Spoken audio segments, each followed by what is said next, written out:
Hello again, Gregory Hill here to take you through another little episode of Keys to Emotional Health. And once again, in my second book entitled The Other Lost Boys, I talk about what I consider the most powerful drug there is on earth. No, it's not cocaine, it's not opioids, it's not any of that stuff, it's not alcohol. It is the pain of unforgiveness, the drug of unforgiveness. We come into this world with an innate sense of fairness and justice, and when we are treated unfairly, the most natural thing for us to do is try to get justice. Somebody hits you, you want to hit them back. As we grow up in dysfunctional societies, dysfunctional homes, a lot of times things happen to us that are wrong, traumatizing, despicable.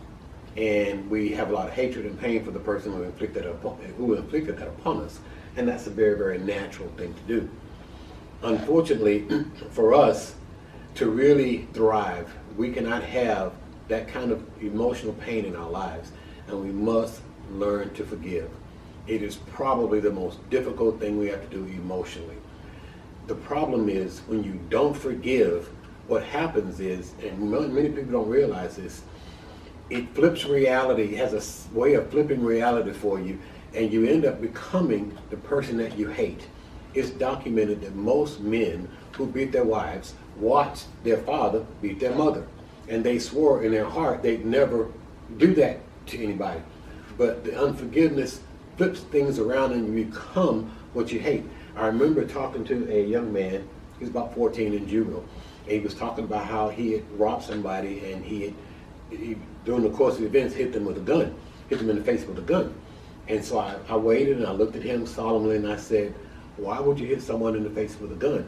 And when I said it to him, he looked at me and he paused and he dropped his head and he said, because somebody hit me in the face with a gun.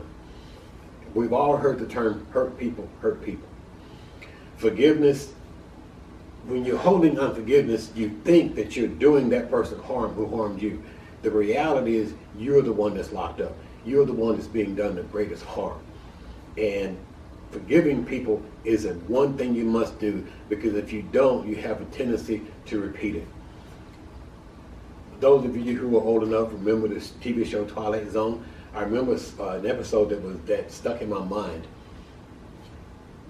This man was in prison. He had stolen like a couple $1 million, and they knew he had done it, but they never could find the money. He made friends with one of the security guards and said, hey, I know where you can get me out of here. If you help me get out, I'll split the money with you. This man happened to be somewhat of a physicist, and he had concocted a potion that he would drink that would make it appear that he was dead. He knew that when the guards came and saw him apparently dead, they'd take him outside and put him in a grave. And he had told the security guard to say, when that happens, if you'll come outside and dig me up, we'll go and we'll split the money. Well, the man made the potion. He took it. It appeared he was dead. He was taken outside and buried. Well, unfortunately, the very next day, the guard died. And the prison warden decided, well, let's just bury him with the guy we buried yesterday. Well, needless to say, when the criminal who had been buried before woke up and found his coffin a little crowded, he woke up to the worst nightmare he could find. The person who was supposed to dig him up was laying dead beside him. So it has a way of, unforgiveness has a way of burying you with the person that you never decided to forgive.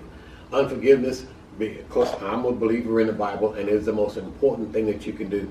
It is, in most cases, it is the most difficult thing to do. But remember this, in almost every case, if you don't forgive, you will end up becoming the monster that you hate.